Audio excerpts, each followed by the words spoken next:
Blog Talk Radio. Welcome to Last First Date Radio, featuring interviews with experts in dating, relating, and mating in midlife. And now, here's your host, Sandy Weiner. Hello, everybody. This is Sandy Weiner, and I am the Chief Love Officer at LastFirstDate.com. I am the dating and love coach for women over 40 who want to attract and sustain a lasting, loving, healthy relationship. Excuse me. We have a wonderful show coming up today. I'm going to be speaking with author, teacher, and speaker Daniella Blechner about how to identify and stop dating Mr. Wrong so you can start dating Mr. Right. As a dating coach, it is my mission to help women over 40 recognize the qualities of a good guy and learn the relationship skills that it takes to make love last. Most women who come to me for support are amazing mothers and they're very successful in the workforce, but they do have challenges in how to attract and sustain a relationship with a good man. One of the mistakes that I notice over and over again is that women who grew up in the 60s and have achieved a high degree of success in their career through a lot of hard work, and it was not easy to achieve the level of equality that we have achieved in the workplace. Unfortunately, those women might be bringing that same competitive edge to dating, and that can totally turn off the men that they are most attracted to. It puts them in the friend zone or worse. And I used to think that men would be very attracted to me if they knew how crazy busy I was. This is such a common mistake. And once you understand what doesn't work in dating, you can easily make a few small changes in how you present yourself on your dates. These types of mistakes can really sabotage your dating success. And the problem is that it's really hard to see your dating behavior when you're too close to the situation. I want you to find a wonderful man and to achieve a lasting, loving relationship. And that's why I have created a free guide for you. I explain the top 3 mistakes that midlife daters make and how you can turn them around so you can find lasting love. That's my gift to you, and if you want your copy, all you have to do is go to lastfirstdate.com and sign up on the home page because I want you to go on your last first date. I don't know where Daniella is. She is not on the call yet. She's calling in from England, so I'm a little concerned. I'm just going to send her a quick message and see if she's having trouble calling in. Just hang on one second. And here we go. Okay. So let me just tell you a little bit about Daniella, and hopefully she'll join the call in time for this episode. So Daniella Blechner is an author, teacher, and speaker. She is passionate about empowering women through the sharing of stories. After a decade of her own dating disasters, she decided to claim her story and use it to empower others. Her book, Mr. Wrong, is about uniting, inspiring, and empowering other people. She wrote a book, and about how to find Mr. Right, and she shared many stories and very interesting stories about from women who had dating disasters. And it was interesting to read the stories that the women shared. And maybe while we're waiting for Daniella to join the call, I will read you a story from one of the people who shared stories. And people sent in stories from all over the world. So first she shares some of the Mr. Wrongs. So I'm going to go over that with you. And hang on. So there are a few Mr. Wrongs that she describes. So here's how to identify Mr. Wrong. There's what she calls Mr. Drifter. He is a person who wears a glazed expression and a permanent yet annoyingly content smile. and he strolls instead of walking. He often nods his head and closes his eyes. And when he exits a relationship, his movement is like a piece of driftwood floating in on a canal. It looks like I got a message.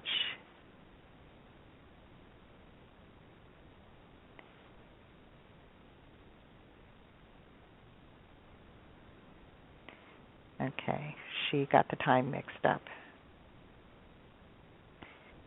Okay, let's see. I don't see Daniella. Okay. Let me send her the number again. I'm sorry about this. Sometimes when we have a time change, somebody's calling in from another country, it can get confusing. Okay, so Mr. Drifter is, he's often quiet. He says things like, I'll do it in a minute, I don't know really, and how did I get here? So I guess this is the type of guy who, and men, if you're listening to this call, it's applicable to you also, because women have the same traits as Mr. Wrong. There's also Miss Wrong. So these are guys who kind of don't really take charge of their lives, and they are finding themselves. They're kind of flaked out. So these are people who you should stay away from, because they're really not sure of who they are. And in order to be in a healthy relationship, you have to be with somebody who knows themselves.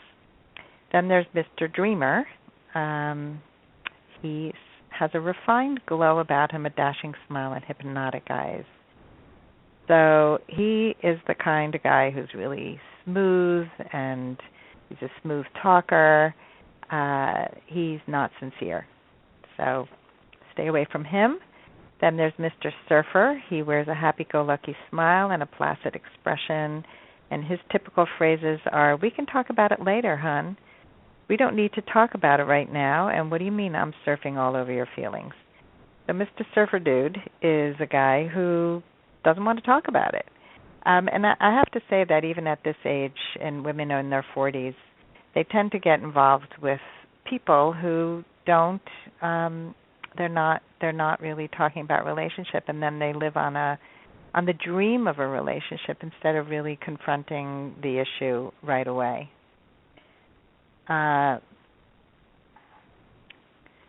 Anyway, so Daniella is still having trouble getting through.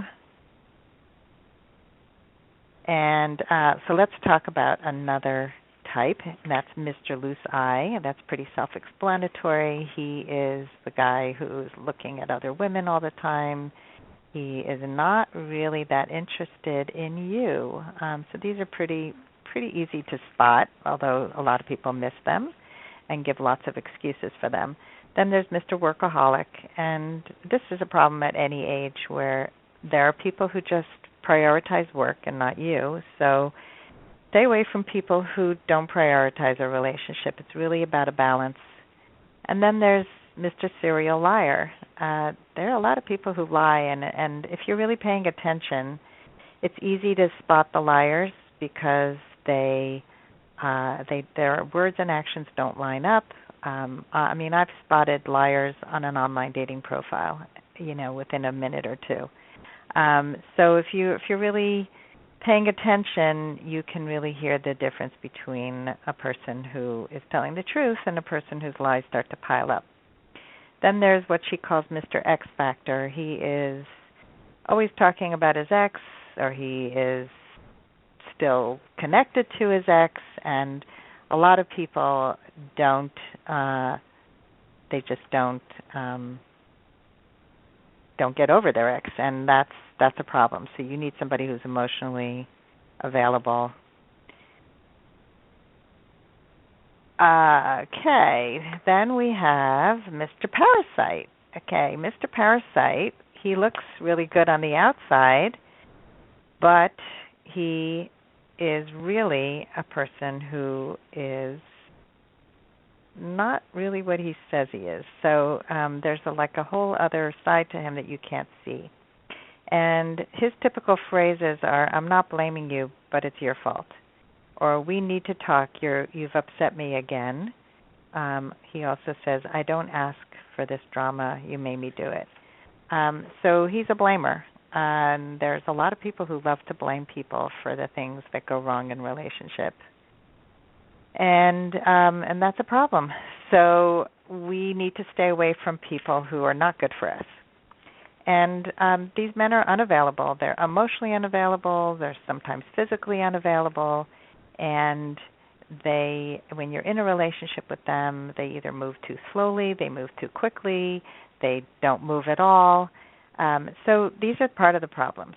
So I'm going to talk about some of the things that Daniella shared in her book are first loves. And when you think about the first relationship that you've ever had, it tells you a lot about the relationships that you're going to have. And I can still remember my first love, and it was a relationship that went on for 7 years, I think, from the age of 13 when I first had a crush on this guy, and at 16 we finally got together, and I stayed with him on and off until I was about 21.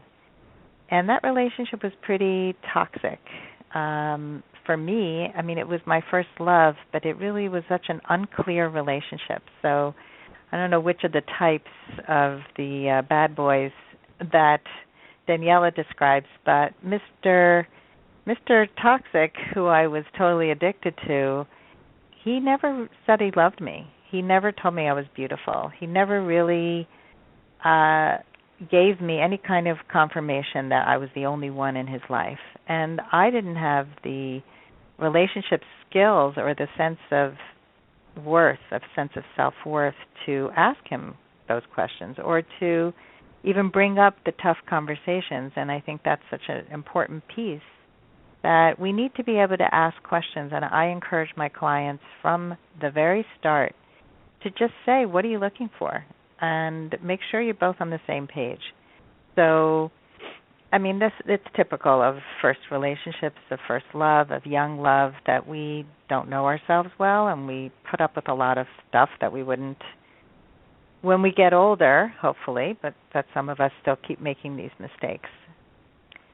So I'm going to read you one of the stories, and this is from Holly in Birmingham, England, and she's 29. And her story is called Mr. Dreamer is Not My Superman. I met my first love at a theme park. I was a late starter at 19 and hadn't had a proper boyfriend before. He oozed confidence and charm, and I was swept away with the magic of it all. He was out with his friend, and I was out with mine.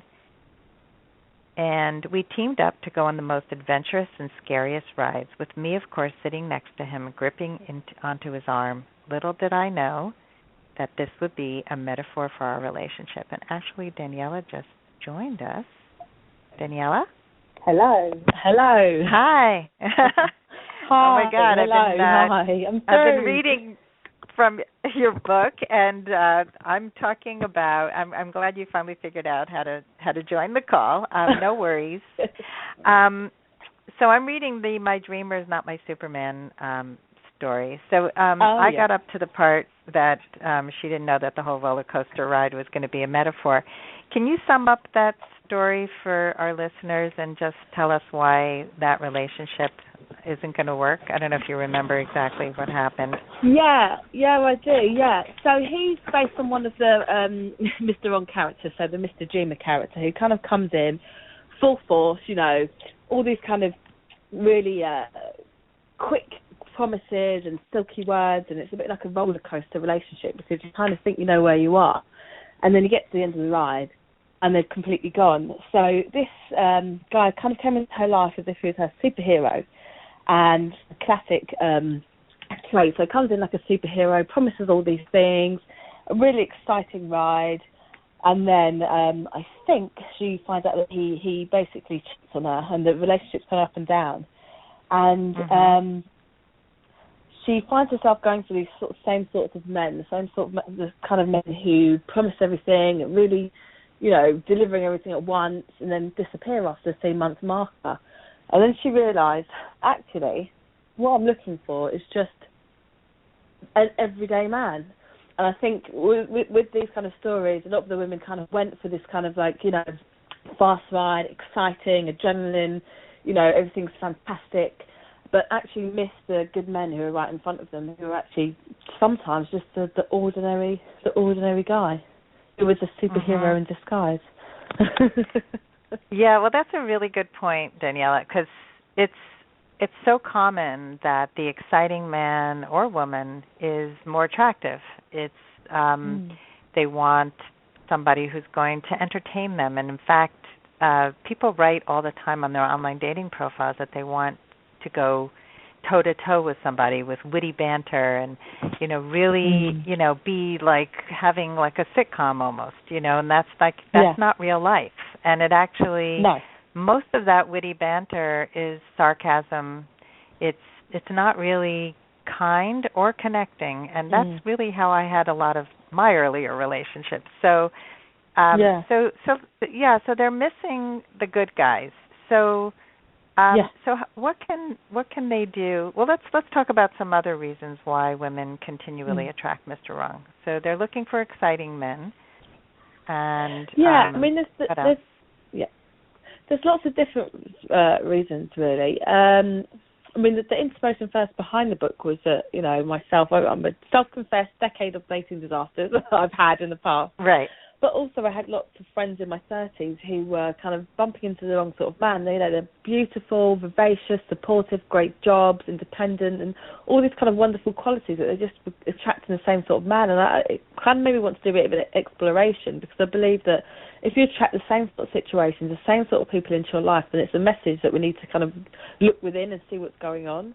So I went into this exploration, sort of discovering the inner, the working. So sometimes it can be, wanting that adrenaline, wanting that excitement. It could also be the fact that a lot of women who attracted men with issues or problems, or men who weren't healed from their past, we're natural healers, and we're natural givers, and we're natural kind of nurturers. And so a lot of these women had taken these men under their wings, and tried to be their mum in a sense. And when they kind of got on their feet, they left them, and so they therefore left the women wounded.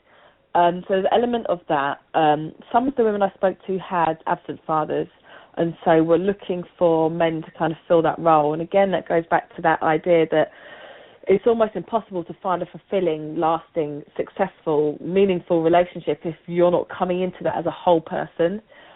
So a lot of the kind of ethos behind Mr. Wrong is it's not a man-bashing book at all. It's not a sort of man-berating book. It's actually looking at what we can learn from our past, what we can learn from our experiences, and what we can learn about ourselves in order to let go and move into a more positive path. So, yeah, there are lots of different reasons why people attract, the wrong sort of men and Mrs. Wrongs into their life. Yeah, and before you got on the call, I did say that men who are listening to this call, that it's just as appropriate for them, because men choose the wrong partners too.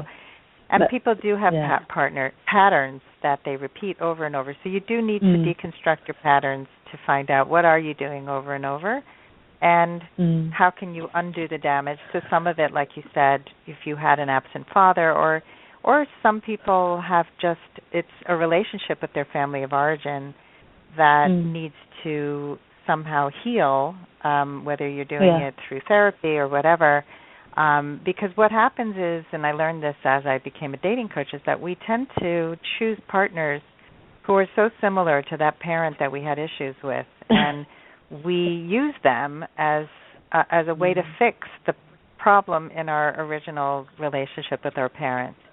And unless you heal that on your own, you're going to keep trying somehow to get that relationship to be fixed, and it's almost impossible to do. Yeah, that's right. Yeah, I agree. So let's talk about what would you tell women who continually do attract the wrong men, or the men who attract the wrong women? What can they do to start to break those patterns? Take some time out. Forget dating. Forget jumping from one experience to the other. Just really take some time out and get to know yourself. In my 20s, I thought I knew myself. I've always had a sort of strong sense of self. But actually, when I look back at, even 6, 7, 8 years ago, even a few years ago, I didn't fully know myself to the point where I can say that I really understand who I am at this point. Strengths, weaknesses, everything that makes up me as a person, and I'm still learning my reactions, all those sorts of things that really sort of take time to get to know yourself. And as you're getting to know yourself, to learn how to, it's easy to say to somebody, love yourself, know your own worth and value, but I think, it's something that you have to experience. You have to experience your own worth, and you have to experience your own value. And I saw something on your Facebook wall actually the other day that completely resonated with me, and it's that our validation, we need to learn, especially as women, that our validation does not and is not defined by the man by our side, or the parent in our life, or the friend in our life. It's completely and utterly up to us how we define ourselves. And we, if we look at ourselves, we're already whole and we're already loved, and we validate who we are as women. And when we're seeking to look externally for that, we're always going to be losing a part of ourselves, and we're always going to be dependent on somebody else to, somebody else's approval or permission to be who we are, if that makes sense. Absolutely. And that's one of the most key things, I think, in healing, is to know that you can validate yourself, and you must validate yourself. And I have clients who still go there, and they're in their late 50s, early 60s, and they still want a man to validate them. And so they'll write an email to a man on an online dating site, and what's going on in their heads is, I hope he doesn't reject me. I hope he likes me. And my goal for them, and the work that we do, is to have them say, I hope I like him. I hope that he's the kind of guy that I'm going to want to date, Yeah. So it's a real mindset shift, and it requires a lot of inner work, and that's why the way I coach clients is never about, just follow all these rules and everything's going to work out. And you do the same. You really talk about self-reflection, and I think that's really terrific, because it's really, really important. Thank you. Well, look, that's why I really wanted to write the book, because I've read a lot of books that tell you how to be, what to do to get a man, what to do, how to change your behaviour, and what to wear, what to think, what to say to attract the right man. But there's nothing that actually teaches you how to reflect, how to love yourself in order to pave that way and let go of your stuff, in order to pave that way to, attract the right person into your life. Because exactly as you said, I think if we understood the power of our thoughts, and we're more conscious in terms of the power of our words, we'd have a much better understanding of ourselves and why we kind of bring certain things into our life. And so I really wanted to create a book that had a bit of humour, but also shared the stories of women, but also had a chance to kind of, do exercises and look at self-reflection and do a bit of inner work as well.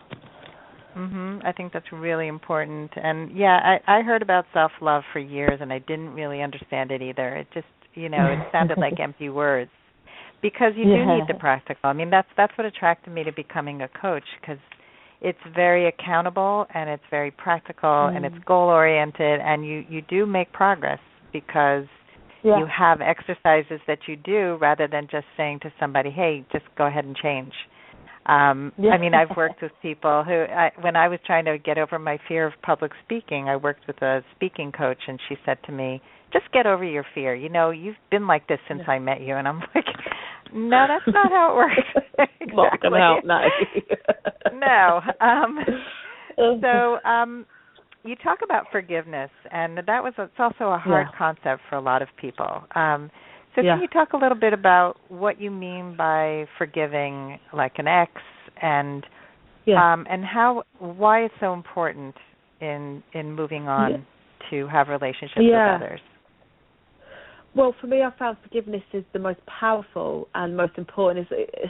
For me, actually, I think it's the key to life. I really do think it's the key to kind of just being light, to letting go and allowing more positive things to come into your life, because I'm very much a believer in energy, and I did a healing course a few years ago, and I was taught a forgiveness meditation. Now, I was at a stage where I had, a huge migraine, my back and my neck were absolutely killing. I'd gone through an experience with somebody, and it'd been sort of nearly 10, 11 months that I hadn't spoken to this person, and I just could not let it go. And it wasn't until I was at the bus stop that I felt myself staring at this tree. I really sort of became conscious of myself. I was staring at a tree, and as I was staring at the tree, the same kind of words were going through my mind. I'm a victim, and how could this have happened? And it's not fair. Why me? What's wrong with me? And blah blah blah. You know how we beat ourselves up over and over and over again, and then you start constructing what you're going to say to this person when you finally say them, and how you're going to say it, and I just thought, is this helping me? Is this serving me any purpose? No, it's not. I've got to learn to become more conscious of my thoughts, and how do I start to let go of them? Because at the moment, the reality is, all I need to worry about is getting on this bus and going to work, and actually being conscious and aware in my day, because I realised I'd spent however many months at this bus stop not taking in anything that's going on around me and just being in my head. I suddenly realised that actually what I'm doing is I'm slowly poisoning myself. I'm making myself ill. The person could be walking around as light as a feather, or they might be walking around really upset themselves. It really doesn't matter. But I knew that I was making myself ill. And actually there's a saying here I've got on my wardrobe, which is holding on to anger is like drinking poison and expecting the other person to die. Yeah, I love that saying. It's one of my favorites. Brilliant. Something said to me, right, look, on the way back from work, I was having the same thoughts. I thought, right, something said to me, right, you have to go to the park and do this forgiveness meditation. I really didn't want to, because I felt quite ill at this point. I sat down and I did it, and I let go, and I kind of wrote down how I wanted, to feel at the end of it, and how I wanted things to go in terms of reaching a great understanding of each other. And so what I did is I lit a candle and, wrote this out. I forgot about it, went to bed, because I was quite tired after I did the meditation. It's only about 5 minutes. And then literally after about 10, 11 months, the next day, the person rang. And they apologised for every single thing that it was that I'd felt aggrieved by. But by that time, I was so full of, I'd let it go. It was all that stuff I've been walking around for so long, was just like, oh, and all I needed to say was, it's okay, thank you, I appreciate it. And, I didn't need to be right, I didn't need to be angry, I didn't need to say, all the things that I'd constructed for months. Just I realised that actually it was a process of letting go that sets me free.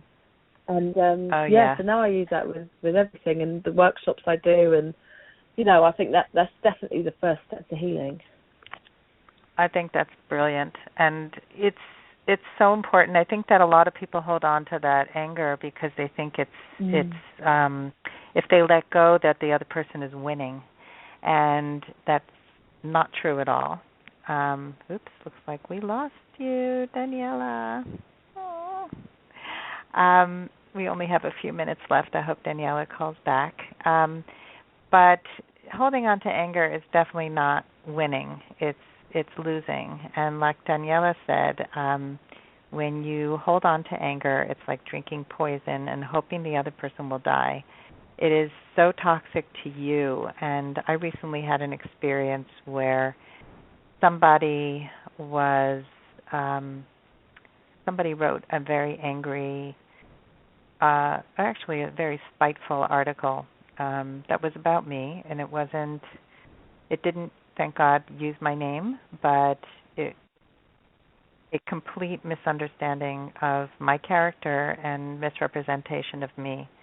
And my first thought was I want to let him know how I feel and get, and give him a piece of my mind and let him know that he misrepresented me and how I felt about it.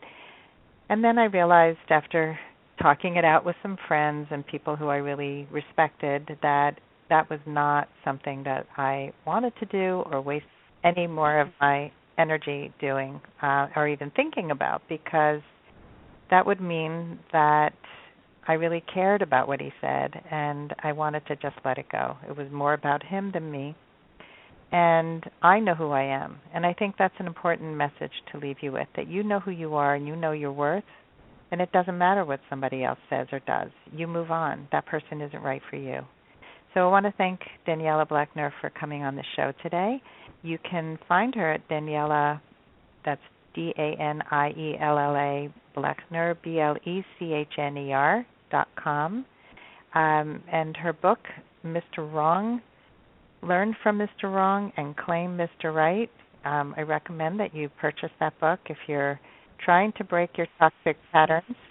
And thank you all for listening today, and I hope that you all have go on your last first date very soon. Have a great day. Bye-bye.